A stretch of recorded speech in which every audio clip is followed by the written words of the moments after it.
ગુજરાતમાં ભીલ સમાજ મહાસંમેલન દાહોદ, પંચમહાલ અને મહીસાગરના સંયુક્ત ઉપક્રમે સમાજમાં જે અમારી જે કુપ્રથાઓ છે, ખોટા રિવાજો છે અને સવિશેષ અમારા લગ્નમાં જે ખોટા ખર્ચાઓ લોકો જે કરી રહ્યા છે, આમાં દહેજનું એક દૂષણ છે અને સાથે સાથે પંચો પણ જે કેટલાક ખોટા નિર્ણયો જે લેતા હોય એના માટે સંમતિથી બધા જ લોકો સાથે મળીને એનું દહેજ પ્રથા ઉન્મૂલન થાય, દહેજ પ્રથાનો કાયમી અંત આવે એના માટેના પ્રયત્નો સામૂહિક રીતે અમે કર્યા છે. સમાજની અમારા સમાજ સામેની જે રાક્ષસી સમસ્યાઓ છે કે આ દહેજ પ્રથાની એને દૂર થાય એના માટેના પ્રયત્નો આજે કર્યા છે ને એમાં અમારા બધા જ સાથે મળીને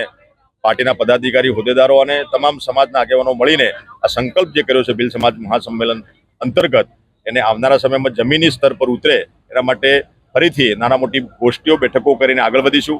ડીજેનું જે વળગણ છે એ ખોટું છે, પણ અમારે જે આગેવાનો જે કહ્યું છે કે ભાઈ અમે હવે આ છોડીને શિષ્ટ ભાષાના ગીતો વગાડીશું, તો એમાં અમારો વિરોધ વાંધો નથી. ડીજે આજે અહીંયા પણ અમારે માઇક લાવીને વાત કરવી પડે છે, એટલે એમાં આપણા લોકગીતો છે, આપણી પરંપરા છે, આપણું લોક સાહિત્ય છે, લોકભોગ્ય સાહિત્ય છે, લોકભોગ્ય ગીતો છે, એની કેસેટો બનાવીને મારા ડીજેના યુવાનો કે મારા ડીજેના જે આપણા માલિકો છે એને અપનાવે અને એની મર્યાદા જે સરકારે નક્કી કરેલી જે વોઇસની મર્યાદા છે એ મર્યાદામાં વગાડે, એમાં કોઈ વાંધો વિરોધ ના હોઈ શકે.